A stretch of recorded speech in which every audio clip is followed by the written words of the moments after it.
I'm two-time Olympic swimmer Cammile Adams, and I'm working with DuPage County Health Department in Wheaton, Illinois to ask families to pool safely this summer.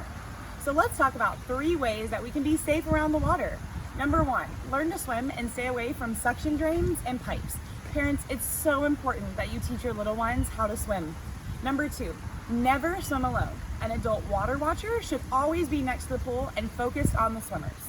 And number 3, use layers of protection like fencing or alarms to prevent unsupervised access to any body of water. I love swimming. I've been swimming for decades. I like swimming in the pools, in a lake, but it's so important that we do so safely. Swimming is so much fun and it's such great exercise, but we always want to make sure that we're being safe around any body of water.